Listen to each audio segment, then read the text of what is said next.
가난한 자를 보살피는 자에게 복이 있으며 재앙의 날에 여호와께서 그를 건지시리로다.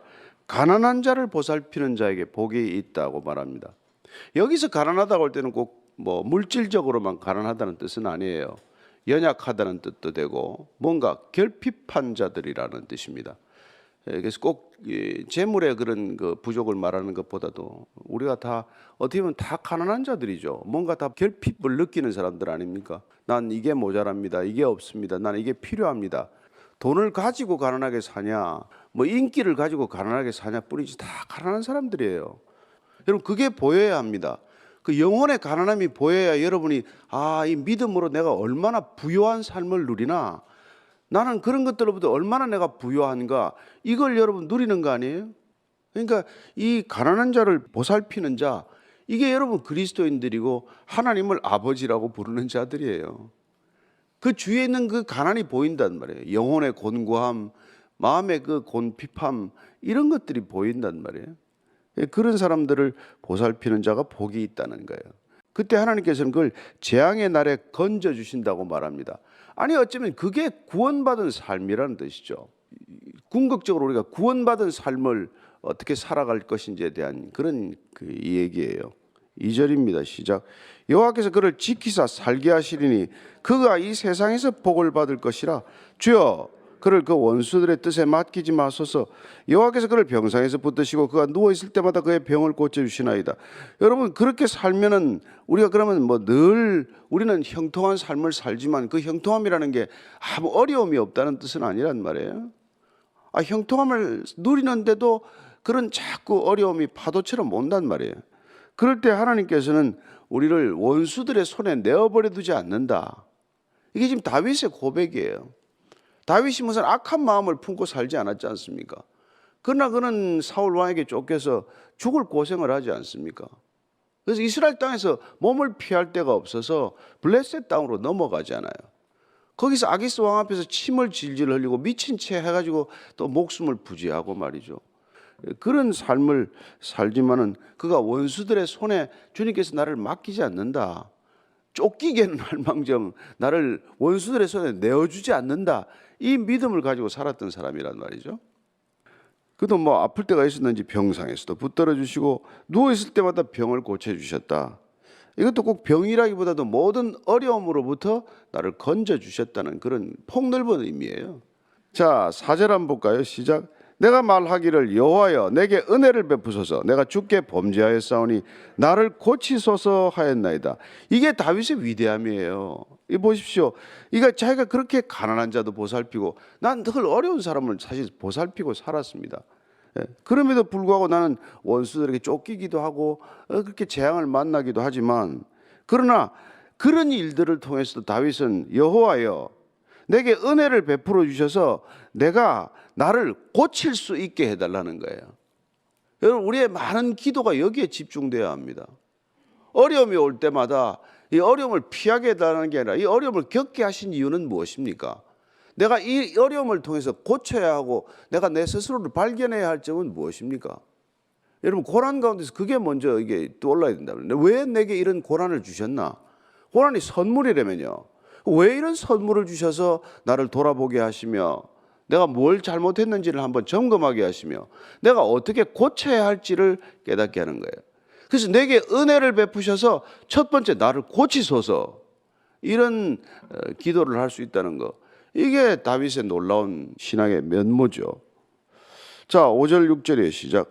나의 원수가 내게 대하여 악담하기를 그가 어느 때나 죽고 그의 이름이 언제나 없어질까 하며 나를 보러 와서는 거짓을 말하고 그의 중심에 악을 쌓았다가 나가서는 이를 널리 선포하며, 이런 것들을 겪은 거예요. 실제로 다윗이 얼마나 겪었습니까? 뭘 그렇게 뭐 잘못이 없는데도 주위에 보면은 악담하는 사람들이 이렇게 많단 말이에요. 내 앞에 와서는 거짓을 말하고 중심에 악을 쌓았다가는 나가서 이를 널리 선포하고. 이게 여러분 그때나 지금이나 마찬가지예요. 우리가 뭐 뉴스 보면 맨날 이런 얘기들이에요.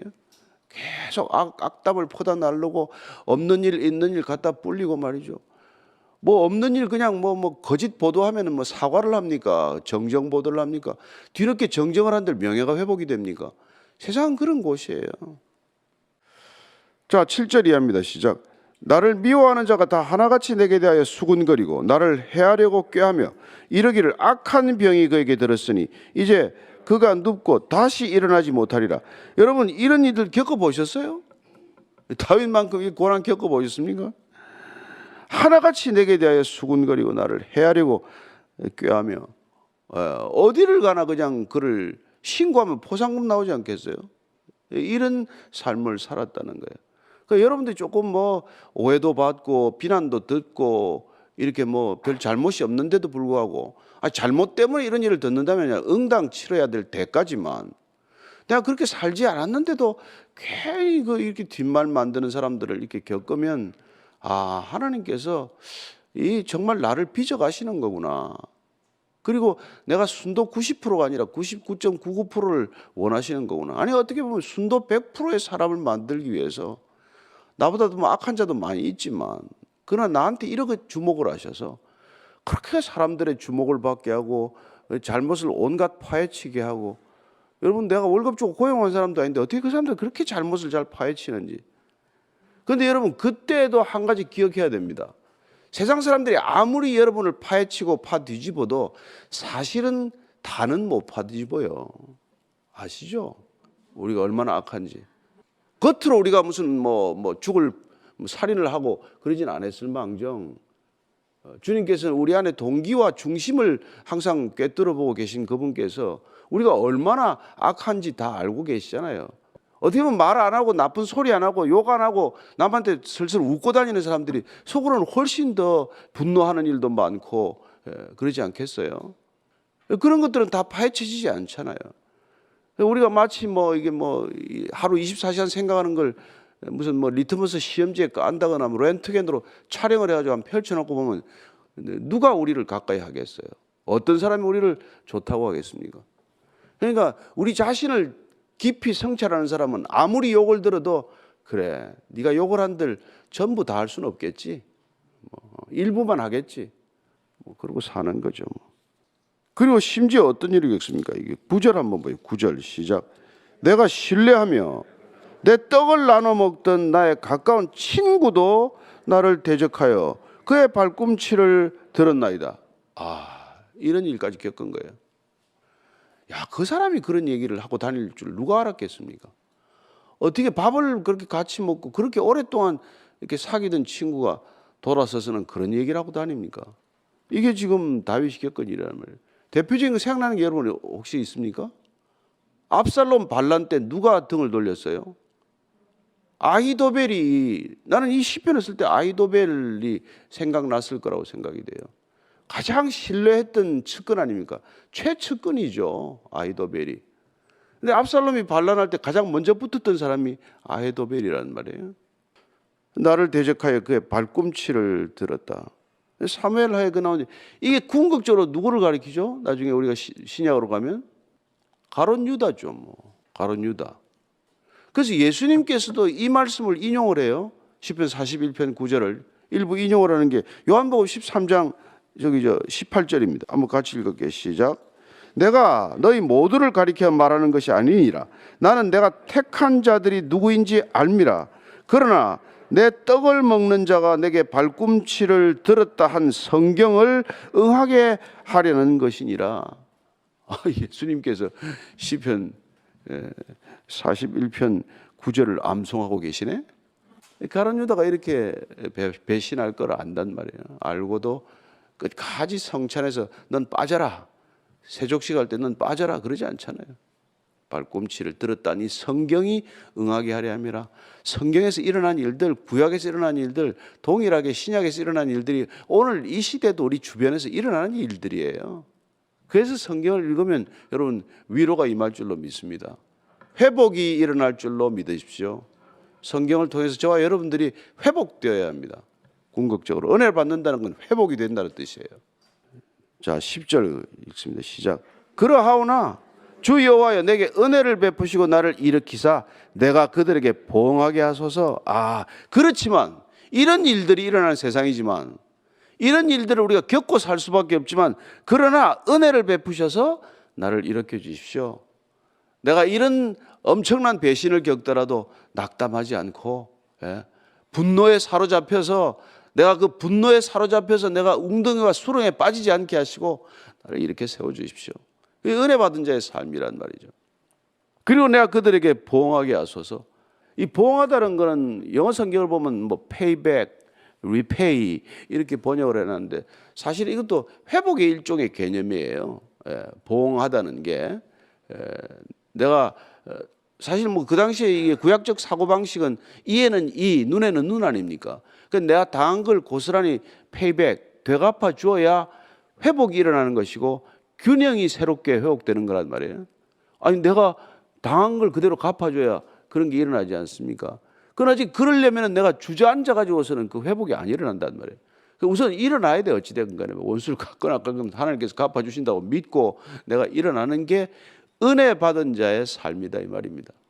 은혜 받은 자. 자, 은혜 받아서 내가 나를 고칠 수 있는 능력, 내가 나를 돌아볼 수 있는 관점, 이런 걸 얻게 된 것이 놀라운 은혜의 능력이요. 두 번째는 은혜를 받았더니 주저앉아 있는 게 아니라 일어나 빛을 발하는 사람이 되는 거죠. 일어나야 된단 말이에요.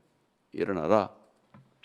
저는 여러분이 오늘도 일어나 세상을 향해서 걸어갈 수 있는 믿음의 담대한 사람들 되기를 축원합니다. 은혜를 받았기 때문에 또 일어나는 거예요. 은혜를 받았기 때문에. 자, 11절입니다. 시작. 내 원수가 나를 이기지 못하오니 주께서 나를 기뻐하시는 줄을 내가 알았나이다. 신기하게 우리는 역부족이고 태부족인데 원수가 못 이겨요. 아니 사울하고 다윗하고 무슨 게임이 됩니까? 그런데 못 이긴단 말이에요. 어떻게 할 수가 없어. 뭐 수중에 다 들어가는 것 같은데 또 뭐 놓쳐버리고. 원수가 못 이긴다. 이걸 믿으십시오. 우리가 뭐 당할 수도 있고 뭐 좀 어려움을 겪을 수도 있고 정말 뭐 실망이 될 때도 있지만 그러나 한 가지 믿은 건 원수가 우리를 못 이긴다. 절대로 못 이긴다. 하나님이 우리가 아버지라고 고백했으면은 여러분 그걸 믿으셔야 됩니다. 세상을 지으신 이가 우리의 아빠, 아버지가 되신다고 고백을 했으면 이 세상이 우리를 못 이긴다. 이걸 믿고 사는 거죠. 세상이 커 보이지 않는단 말이에요. 이 온 세상이 그렇게 커 보이지 않아야 돼요. 이 세상이 부럽지 않아야 돼요. 그럴 때 여러분 12절 보이죠. 시작. 주께서 나를 온전한 중에 붙드시고 영원히 주 앞에 세우시나이다. 아멘. 아멘. 나를 온전함 중에 붙드신다. 나를 온전케 한다는 거예요. 나를 온전한 사람으로. 이게 여러분 성품이 바뀌는 거예요. 궁극적으로 은혜가 오면은 우리를 그분의 성품으로 담게 하기 때문에 우리가 온전한 중에 붙들어 주시는 거예요. 하나님이 붙드셔야 우리가 바뀐단 말이에요. 그 온전함을 향해서 나아가기 때문에 영원히 주 앞에 세우신다. 호람데오의 신앙이 된다는 거예요. 늘 우리가 하나님의 면전 앞에 있는 삶을 살게 되는 것이다. 하나님께서 내가 너를 얼굴과 얼굴을 대면하여 내 앞에 세우듯이 세우기 위하여 우리를 의의 길로 인도하신다. 이게 시편 23편의 다윗의 고백 아닙니까? 하나님은 자기 이름을 위하여 우리를 의의 길로 인도하시는도다. 그분 당신 자신을 위하여 우리를 그분 구원하셔서 그분의 성품 담게 하신다. 온전한 성품을 덧입게 하신다. 그래야 놀랍게도 은혜가 오고 그분이 우리를 붙들어 주시면 우리는 성품이 바뀌는 사람이 된단 말이에요. 그게 그분의 앞에 온전히 설 수 있는 사람이 되는 거예요.